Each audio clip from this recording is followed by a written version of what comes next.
Thanks for tuning in to the Beyond Normal podcast, where we highlight minority business owners and founders, and we use this platform to shed light on their entrepreneur journey.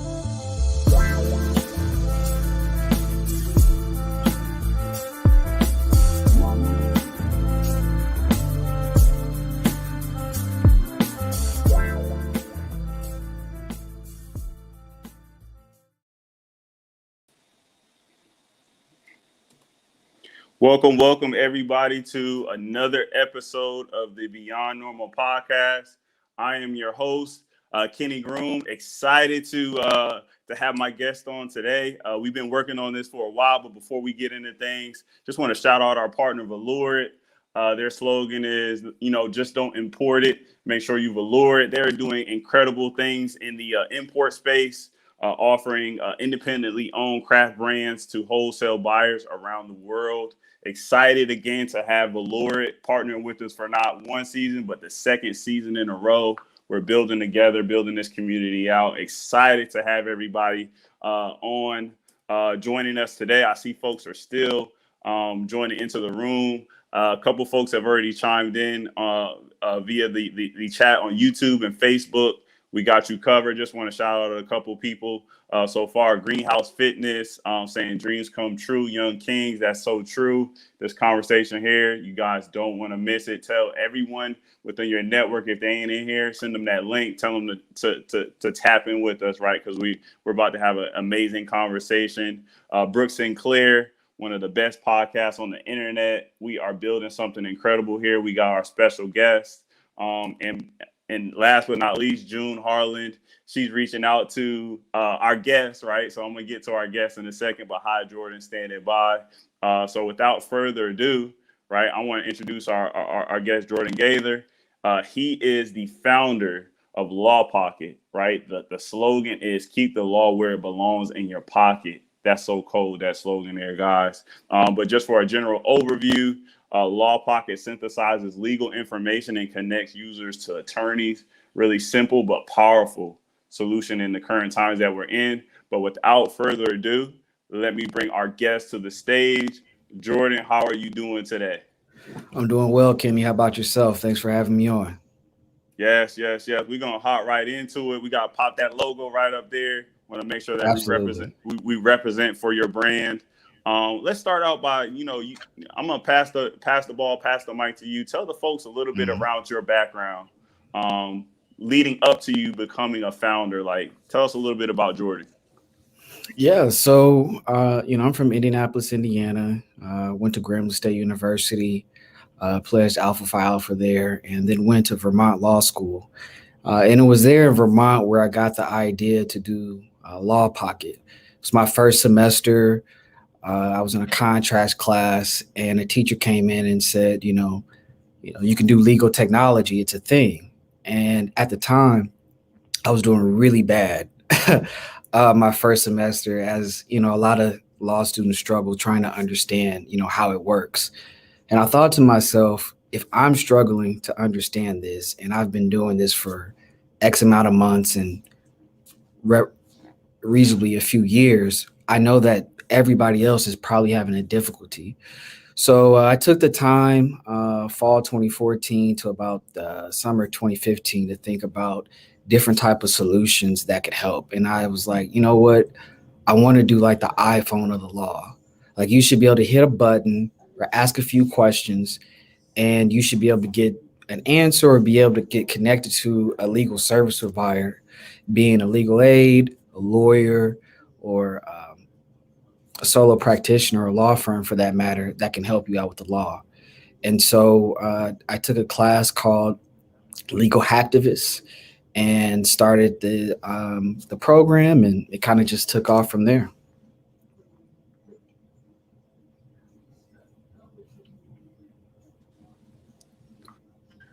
Thanks for sharing that, Jordan. I'm just sitting here taking some notes, and you just touched on so many things there. But touch a little bit on, like you said, you went to Grambling. We actually got some folks chiming in already. Who you with? OG. I don't want to get your name wrong, but I'm gonna call you OG. But thanks for chiming in there. Talk a little bit about like really what are some of the characteristics of somebody who wants to go into this legal space, right, and go into this space, the law field? What drives you to go down that path? Oh, well, anybody that knows me knows that I typically don't do the regular path and I don't go the normal route. But, in particular, there's so many people that need help with getting access to the law. And when I was a intern and an apprentice at the DeKalb County District Attorney's Office, there were so many young African American women and men that were my age at the time who were just being incarcerated, and the families that were broken up because of this, and not be able to have access to legal help and not really knowing the process or the system. And, a lot of times it's not so much that people can't afford it, it's so much of the procedure, right? Because, you can have all the money in the world that you want, but you have to know the procedure, right? When people are arrested or when they're taken in for arraignment, there's certain things that you can and cannot do in the process of your legal issue. And there's nowhere that you can go where someone just adequately breaks it down in an intuitive format, right? To understand the law is a very, I'd say, privileged thing as of the sort, right? Like you have a better chance of ordering a pizza than you do in getting legal services that could change your life. And, that's the mindset and the outlook that you have to think about and go for when you're talking about the law. And so a lot of what it takes is a lot of dedication, a lot of late nights. And you have to understand that you're walking into a dark space where you're the leader, and no one's really going to see the light until you create the space and you're in there long enough to sort of create a path towards your idea and scoping it down bit by bit. But last but not least, you need a team. You need a team of people that can certainly help you and support you and guide you along the way, and good mentors to help boost where you're trying to go. Whew. Thank you for that, Jordan. You said something in there. I want to put it on the screen. Pizza or legal services? Like what's easier to get now? Like you just said, like for a lot of people in our communities, it's easier to order pizza, right? Than to actually get the legal services that you need. And it's like this space is very important. I did a little research, right? And so the American Bar Association did a study for 2020, and only 5%, right, of their lawyer of the legal pool, the attorneys, right, are actually people that look like us, right? And we're Mhm. we're 13% of the population, right? So we need more people to really to wear that hat, right? To go into this field. And then the technology piece of it, I feel like it just enabled, right, so many more people to have that access that you're talking about. Like, how do you feel like that? Like when you hear a stat like that, only 5%, right? Based off the American Bar Association, I know that's uh, a certified organization within the field, but like, what are your thoughts when you hear that only 5% of the attorneys and the legal representatives in that profession look like us? Well, it's not surprising. When you go to law school, you are usually typically the only one, that looks like you in the room.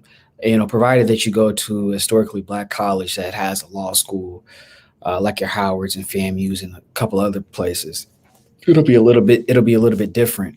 But the school I went to, and like most other people, it's probably only like four or five, African American students in your class, just depending on where you are. Now, I do think progressively with time, those numbers look a little bit better, and then probably what they did in the past. But that's the beauty of technology, right? Being able to be connected to people that you may not ordinarily have been able to be connected to. And so Law Pocket is giving people the ability to connect with somebody that looks like you. Because right now, if you want to get connected with an attorney, The only way you're going to really get it connected with the attorney is if you utilize Google, or you know somebody, or maybe you're a repeat offender and you already have, you're already connected with an attorney, but it's not something that's readily available. And so, in the vein of trying to get representation that looks like you, sometimes the people that look like us don't have a visible profile, right? Because what people don't understand is that, to have a visible profile is more than just having a LinkedIn or having a website. It's about search engine optimization. It's about analytics. What is the data, behind the positioning of your website? Because you can have a website and that's invisible and not even know it, right? Like, you have to really put the mechanics and the technical work to make sure that your name is visible when someone searches the term. And quite honestly, if you're not paying top dollar for those types of um, technical uh, manifests and instrumentalities to be able to have the best proper placement on these platforms, no one's going to know. And no one's going to take the time to do that. So an app like Law Pocket is essential because we do that work for you, right? We already work through the synthesis and the modules and the placement, right? You go on Law Pocket and it's like having a lawyer in your pocket, whether you engage in paid features or whether you just utilize it for free, you can access an attorney for representation. And so, the goal of Law Pocket is to make legal services more accessible for people.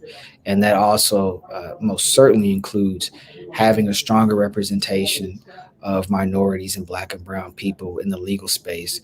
Also help them get more clientele and provide for them a visible and virtual platform that will allow for them to intuitively offer service to people who really need it.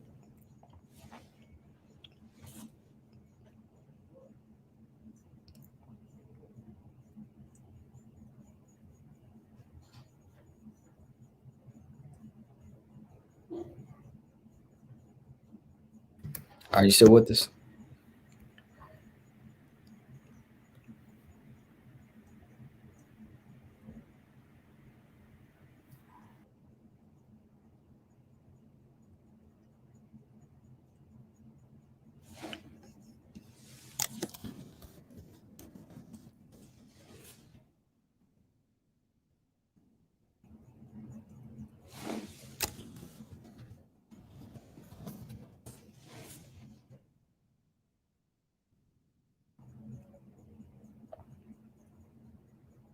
So I'm not for sure if you can hear me or not, but it seems like we're still live. So I'm going to freestyle a little bit while I guess you're coming back online. I'm just very happy for the opportunity to connect and speak with people who are joining me on this journey for Law Pocket.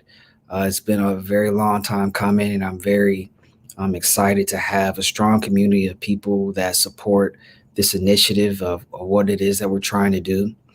It's difficult to enter into the legal tech space with a product that provides a comprehensive service, and that's kind of what Law Pocket differs from some of your other legal services that are out there. Most of your legal services are going to traditionally do one thing, right? They're going to focus on cloud management. They're going to focus on document management. They're going to focus on e-discovery. Some there are some apps and some companies out there that do represent you, but the issue is that these people that run these platforms and companies, uh, they don't have a cultural mindset. They don't have the same kind of consciousness as a minority individual would do so. And minorities are in a unique position to market and speak to large groups of people, right? We're in a time now where it's not just enough to do something, right? There has to be some sort of social and cultural proponent to what it is that you're trying to do. If you look at any app that's been developed, I'd say post 2010, it has a social component. And if it doesn't have a social component, it's not that successful. And so it can be difficult, trying to explain to people the comprehensive effects and benefits of an app like this is because Legal technology is relatively a new field. Fintech, med tech, um, other hard tech based type apps and functionalities are easy and simple for people to understand. And so the way we are entering into this space, thank you, Alalu. The way we're entering into this space is it's a little bit new, and sometimes the water's a little rocky, but we're managing. And but this to me is the most important part, the community aspect, getting people together and involved in Law Pocket. And so one of the features and one of the things that we're looking to do for Law Pocket is to have a legal community. And within this legal community, lawyers, legal aid, law firms, and other legal service provider like people and professionals can engage and talk to people about what's going on, right? And so, we bring up like the George Floyd matter. It's great that we have a lot of outlets where we can go to understand things. We can go to Twitter, we can go to Facebook, we can go to Instagram, we can even go on the news in different types of places. But what we really need is we need a central database, a location that says this is the law. This is where we go to when we need legal information.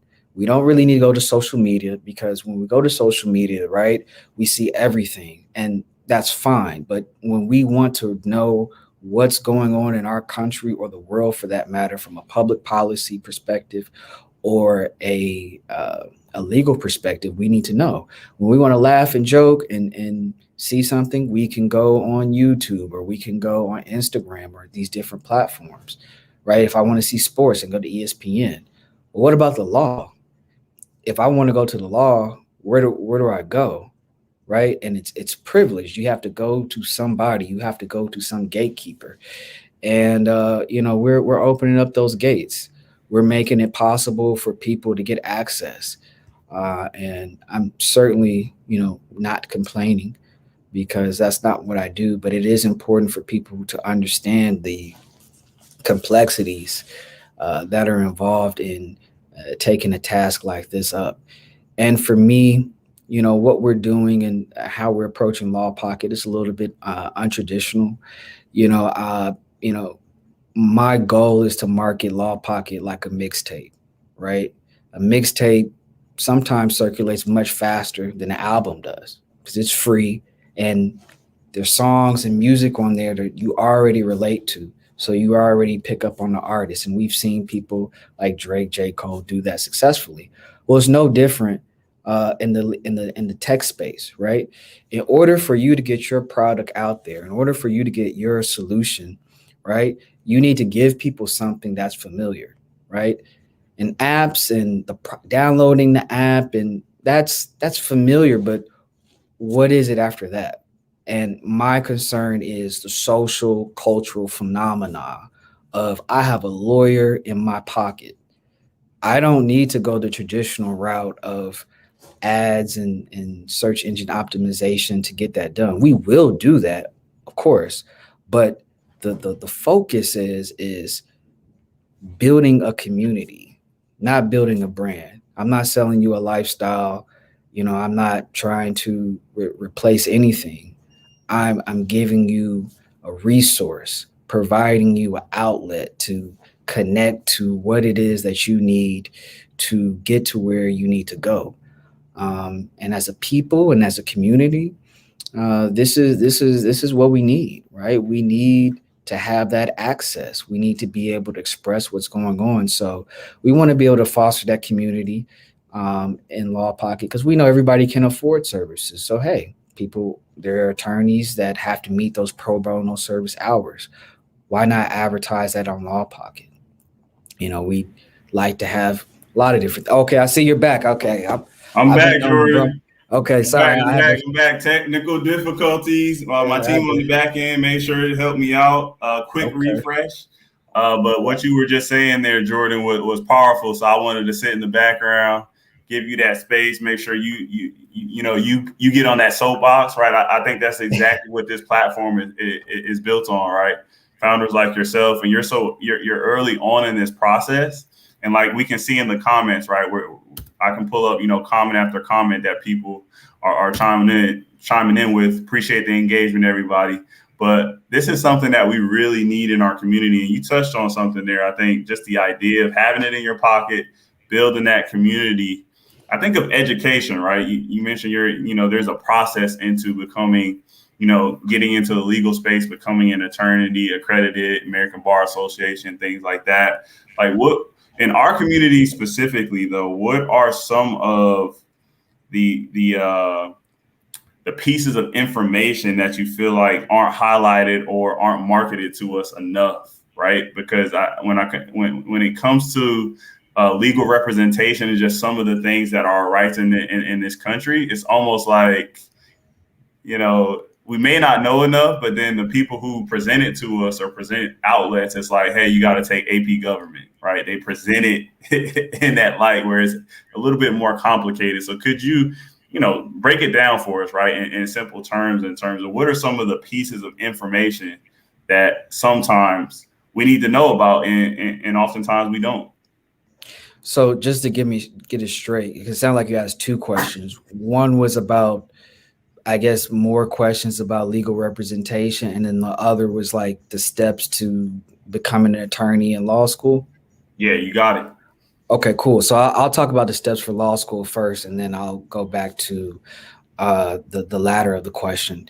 Uh, you know, I think that it's law school is a little discouraging, and it's a matter of numbers, right? The numbers just aren't there for enough of minorities who are saying like, hey, I'm doing law school. Like, we know somebody, right? But the process, one, you take this test called the LSAT, right?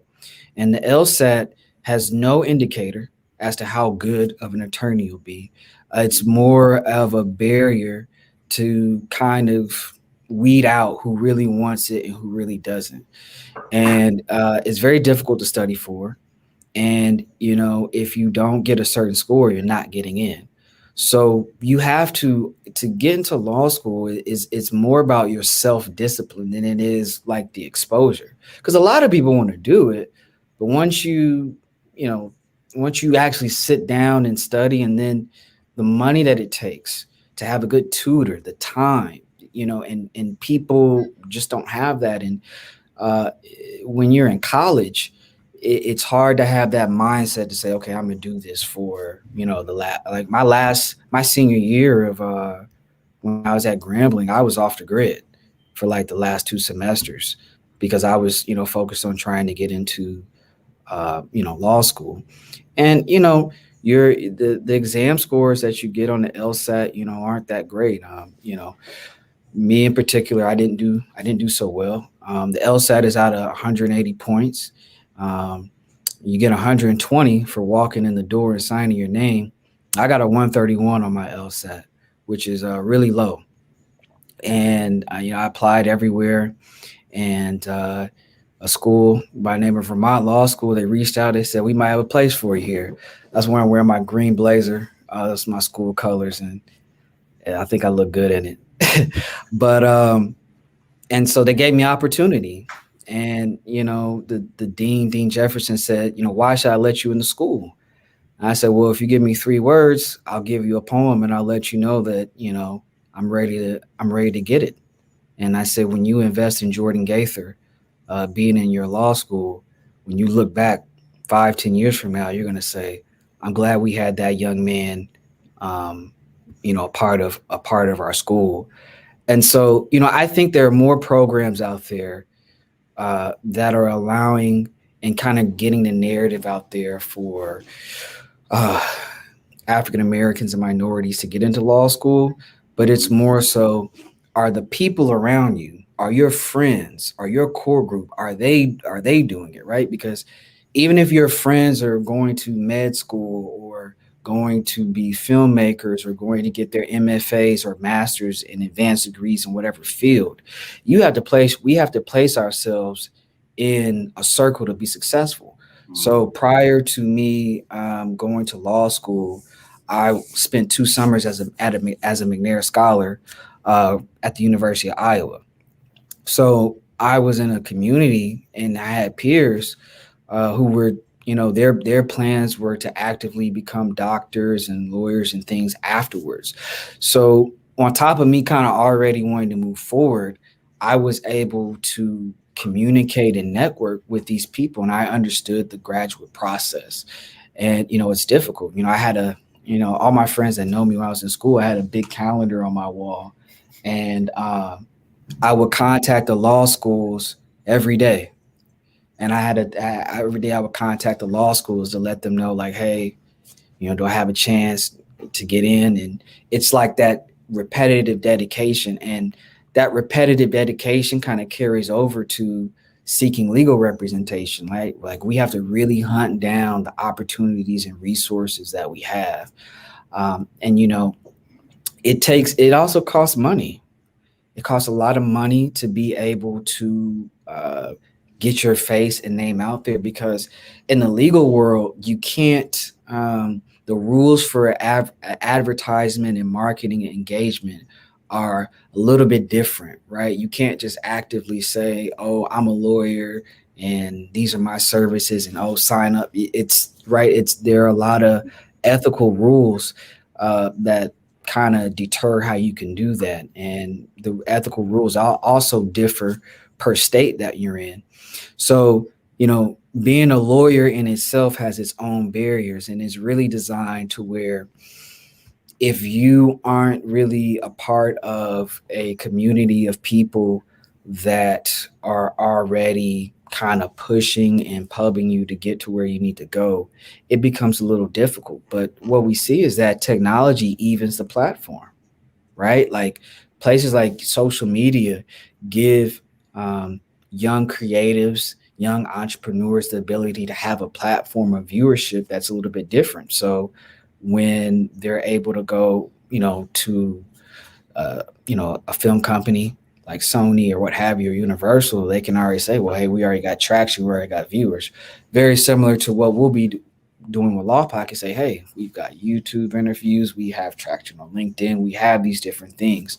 And so that is where legal representation is going these days. It's becoming a lot more technological. We're not living in the days where you just pay $10,000 for a post for a billboard or put your name on a bus or a park bench. You have to be more digital. And a lot of attorneys are old school. They aren't willing to adapt. And some of the newer attorneys, they are, but people are comfortable. And we have to change that narrative. And I'm taking up the mantle and task along with a lot of other people to get everybody on this digital platform that everybody can be a part of. And I'll say the last thing is that the huge issue is that we aren't social enough about the law. We don't make it a conversation. We don't make it fun. We don't make it attractive or sexy to talk about. We make it that thing that, oh, don't talk about that unless you're about to get jammed or unless you're booked, or right. Like that's the only time we talk about it. We don't talk about, like, what, I need to protect my assets, or actually, what, I need to go ahead and incorporate, or actually, what, I need to trademark this. Oh, who can do this? Who can do that? Right. And see, other cultures, they have people that do that. Those are just natural conversations. And then when we do find someone, it's too expensive, and because we only know one or two people that can do it. Right. And so the goal is to increase the exposure of people that are aware of what's going on and how to get access to these services. And ultimately, people can find the most economic price that's advantageous for them. I appreciate that breakdown there, Jordan. We got a couple people that have chimed in. June chimed in. How do you patent this approach? Because the way that you're breaking things out, like you said, Jordan, it sounds like it's tangible. It's something that we can touch, we can grasp in our head, right? Mm-hmm. And that's a consistent theme throughout our whole conversation so far. I want to go back to OG's comment though, because I want us to pivot the conversation a little bit. OG chimed in. I love the business acumen. What lessons have you learned thus far in regards to creating Law Pocket? And I want us to dive into, so far, what are some of those things that you learned? Maybe some of the things you've applied right, from your legal experience, from your education, that you've seen fit well with you wearing the hat of an entrepreneur? Because in this moment in time, you're an entrepreneur and founder of a tech company. Well, you have to think outside the box, and you have to be able to drive the Lamborghini down the beaten path, right? And you have to understand that, right? That to me, that's the biggest lesson. I could tell you a lot of things about business. I could regale you about a lot of cool stuff, but I'm going to get to the brass tacks. I think in Elon Musk's book, his wife made a good example of what it's like to be a startup founder. You have to be willing to go into the unknown. You have to be willing to go into that. That is the biggest lesson that I learned, is that no one's going to do it but you, right? And if you don't do it, then who will? But as far as the creation of the app, and as far the process, I listen to a lot of people, and I don't really, and when I say a lot of people, I don't mean like venture capitalists and angel investors and other startup founders, which is fine, but I listen to people, right? And I think when you listen to people, that will always place where you need to go, because people are what's going to use these things. In 2019, I had the opportunity to be an executive producer, and that opportunity showed me that, what, the person that gave me this opportunity had the mindset to say, this guy's never produced a film or a music video in the day of his life, but he has the mindset of someone to do that. Shout out to Mark Diamond and Champ Hagens for that opportunity to let me do that, right? Working in the music industry space with different creatives gave me that ability to see, okay, it's much more than just getting people that know tech, right? You need to get people that understand culture. You need to get people that understand art. You need to get people that understand finance, right? You need to be, as a founder, you need to be able to walk in any room and say, I'm Jordan Gaither, and this is Law Pocket, and this is how it relates to you, and I need you on my team, right? So that, and that, I think that's another thing, is that the people on my team are so diverse, right? I have, people that work for Accenture, people that work for Google, people that work for different types of law firms, the military. We are a diverse team, and as long as you have a diverse mindset, as long as you're open and you can see and think intuitively in difference. You have to understand the je ne sais quoi of things. You have to understand the gift in the middle, right? Where light and dark meets is a little bit of sunshine. And as a founder, you have to be able to find that. You have to be able to find where those things meet. And yeah. Thanks for that breakdown, Jordan. And as you were going through, like going down that the beaten path in your Lamborghini, right? You're gonna mess the Lamborghini up some, right? It's gonna be kind of bumpy, right? Why would you drive your Lamborghini in the snow, for example, right? I think about, there's usually some discomfort, some pain, right, that you're gonna feel along the process. So I'm curious for you, like what's been the most painful thing going through the process of being a founder for you so far? Few things happen. In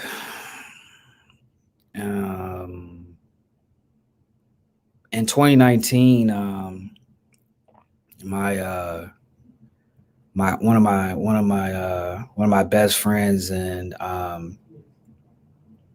kind of co-founder, he passed away, and he was very instrumental in me getting to where I needed to go.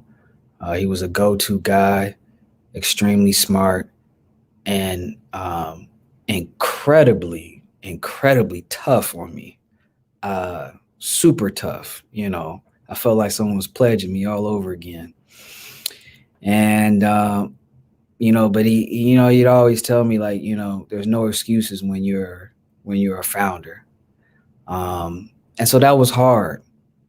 That was hard, and it's still hard. It was very hard to lose him, because there are not a lot of friends and allies in this space. And when you have somebody that's talented like that supports you along the way, and they up and go, it's tough. On top of that, financially, you know, when you pitch your idea, people expect that this is the only thing that you're doing, and it's debatable. Different people see different things. I think that's a little bit of a privileged mindset to think that someone's just going to do this all day without having any kind of financial support, and then only for you to tell them yay or nay. 85 to 95% of the time they're going to say nay, and they're supposed to keep going. That is extremely difficult. I can't tell you the number of times that I've had to ask somebody for financial help and humble myself because I chose not. I chose not to focus on taking the bar. I chose not to take the traditional route because I felt like, all right, that's cool, but then what? Okay, I become a lawyer. I make six figures. I drive a nice car. I go to court. I talk well. I represent these people. But okay, what happens after that? Everybody does that. Everybody goes to law school. Everybody passes the bar. But everybody does not create something in their field that has a cause and effect on a community of people. And trying to support yourself in that process as financially is extremely difficult. I can't tell you how many nights I've cried on the phone, how many times I went crazy, how many times I've been stressed out, how many times I thought I was a failure because I didn't have it all, and wanting to do what I wanted to do and feeling like, oh, I'm successful and I should be here, I should be there. That's hard. Mentally, it is I can't express that enough. It's very difficult. You have to be you got to be mentally tough, and you have to have a good support. And I mean, I think those two things, having your foundation financially, it's tough. But if you can hang on and make adjustments, and it'll work out. But it is difficult.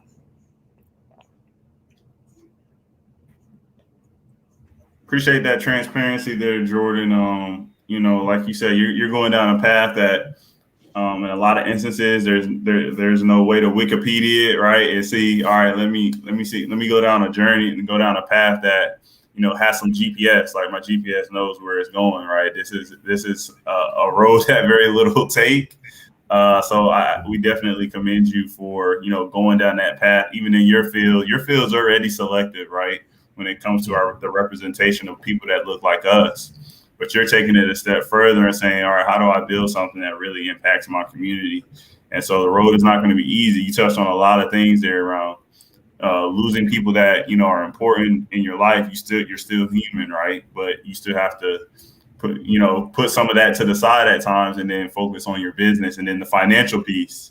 Like that cannot be said loud enough.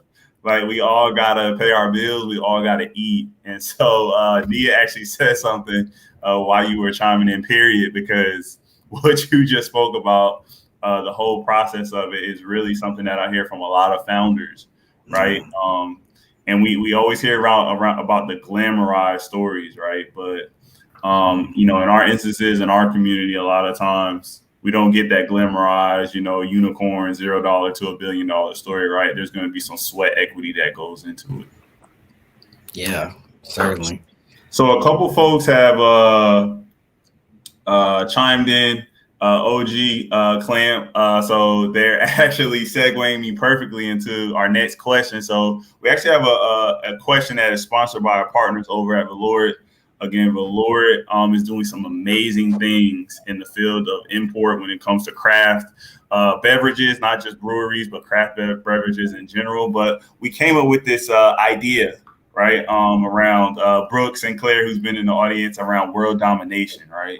Like we in our field, we want to make sure that we're putting products out there that are market leading. How do we go about executing that game plan for world domination in our field, right? And so OG Clamp is really getting to the heart of that, right? Like, where do you see envision Law Pocket, in the next few years, and what does that world domination look like for you, right? Because we all have that end goal, we all have that North Star that we're going after, that we're chasing each and every day. Yeah, so I say, within 5 years, I see law firms becoming less physical and more virtual, and I see them becoming virtual on a Law Pocket platform.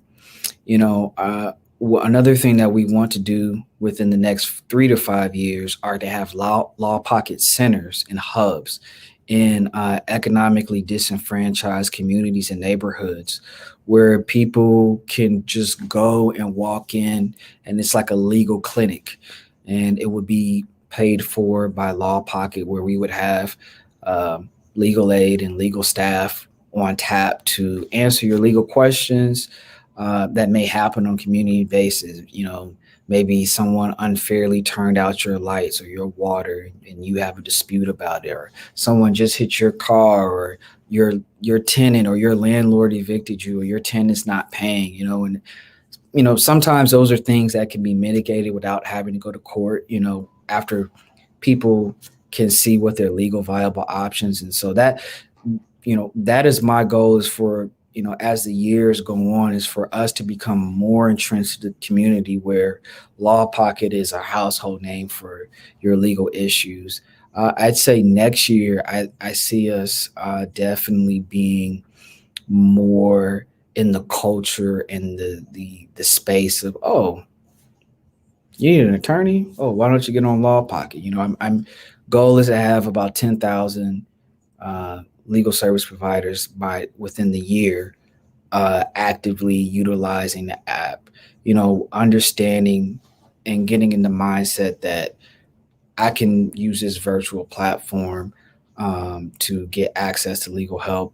But more importantly, within the year, I hope that new budding attorneys that have just passed the bar, or people that want to move off and open up their own law firm, that they're able to consider Law Pocket first, because the cost to start your own business or your own law firm are quite exorbitant, right? You have to have a library of books and information to do certain things. So Law Pocket can help alleviate some of those costs that would normally be incurred by incoming budding attorneys. I can't hear you. You're on mute. I appreciate that transparency there, and I think you know, you just actually touched on something, because the market that you're creating, it is two-sided, right? In terms of obviously, everyday citizens, right? We have things that we want legal representation, legal service for, right? But then on the other side of that, like you just touched on, I didn't even think about that, the opportunity for our attorneys to actually to be able to build out services and things like that. Can you talk a little bit about, like you mentioned the number of 10,000 attorneys, but like just some of the opportunities that you see, like with things going more digital for some, a space like the legal space, where it's been like paperwork, this, notarize that, like what do you see coming up on that side of the market for you? Yeah, so definitely. Oh, and I forgot to mention another thing is we also are looking to, within the year, provide access to bar services and tutorship for people, right? So that's an exorbitant cost for third-year law students that are going on to take the bar. So that's something that we want to be able to provide in a different format and access to different people that provide it, right? And so I guess what I'm saying is that we are looking to become a marketplace for all things legal, and not just a place where you connect with attorneys. But that's how we're going to start. But as far as the benefit for a lawyer, yeah, I mean, you know, if you look at some of the platforms that are out there, you have Avo, you could put your practice on LinkedIn, or you could do it on Facebook, but you can't really manage it on there. And in order to really get that notoriety, you yourself have to be somebody, right? Your law firm could win $1 million cases, but if me, Jordan Gaither, I'm a lame, like I have no followers, no one knows You're not a me, and lame, Jordan. no. I know I'm not a, I know I'm not a lame. I'm saying just in the example, if I'm not well connected in the community, and I put this law firm out there, well, no one knows. But if I'm in a marketplace where people are going for attorneys, like Upwork, right? Like Upwork is a marketplace for Upwork, Fiverr, right? They're marketplaces for people that need all kinds of services. It doesn't matter how popular those people are on the platform, right? All that matters is that you see that, oh, this person made X amount of dollars in what they did. Oh, these portfolios of what they did are great, right? But if they were to do that on their own, without a marketplace that provides the understanding that you're here to buy the service, right, it might be a little bit more difficult. And that's what we've seen. The attorneys that themselves are socially popular, they're able to have the better platforms. And so the things that happen with Law Pocket is that, like Mr. Oganyemi said, it gives the opportunity for lawyers to have services that they didn't necessarily have access to, right? Like managing your case files, doing client intake management. And let me be transparent. There are apps and companies that do that, but they don't do it in a way that is intuitive. And I repeat this word a lot, intuitive, because we need to provide service to people that makes sense. When you type on your phone and you're trying to say a word, Apple, Google, whoever, they correct it for you. That's intuitive. That's artificial intelligence, right? That's natural language processing, right? It's called deep learning. It's understanding the text and the input that people have already to be able to do that. And so that's another thing, is that we want to utilize artificial intelligence to be able to get people access, right? And attorneys will be able to take advantage of that. And again, there are other companies that do provide artificial intelligence, but you're going to be paying, an exorbitant amount of money, $800-900 a month for these types of services. And what we're looking to do is create modules and opportunities to where it's a little bit more affordable and a little bit more accessible for people to get their hands on. Thanks for that breakdown there, Jordan. And so next up, somebody else commented earlier, but I want to segue the conversation. Brooke said, is Law Pocket available now? She's asking for a friend. But on top of that, right, Jordan, if you could, right, just give us, give the folks a little breakdown around where they can go to connect with the brand moving forward. I want to make sure I give you the floor so folks know where to go to check on all things Law Pocket at this time. Absolutely. First, it's not in the App Store yet. We are currently building an MVP. I've been spending a lot of late nights with people all around the world in the development process on that. So it is coming relatively soon. We have an Instagram page. It's at Law Pocket. We have a Twitter page, Law Pocket 1. And we also have a LinkedIn account. So we have a lot of different things on there that people can be accessible, engage with. We're in the process of creating some content for people to engage in as well. So be on the lookout for that. But that is where you can be accessible to the types of information that we're going to be providing for Law Pocket. Thanks so much for that breakdown there, Jordan. I'll make sure we package everything up as well, make sure it's an easily digestible, easily accessible place for folks to make sure that they engage with the brand as you're building out this product. Again, I just want to thank you for coming on our platform, right, to share your story. Your story is amazing. You're in a space, like you said, a lot of times you're the only Black person at the table. already, and then for you to take this on and say, hey, I want to make sure that our community comes along for that ride, and maybe we have our own table, right? We don't know what it looks like, right? But we got to have access. We got to have an equitable playing field, and I feel like a solution like Law Pocket, once from our first conversations, I was like, man, this is so needed. Just after the 2020, the conversations we had, and now 2021, where I feel like it feels like people are trying to be empowered, right? They're trying to feed this muscle up here and feed it as much information as they can so they can make smart choices moving forward. But with that said, I want to pass it to you. I always pass it to our guests to close out every single episode. Just anything you want to leave the folks with, you want to close us out with. I'll let you get on the soapbox as long as you want. Take your time, but what do you want to leave folks with?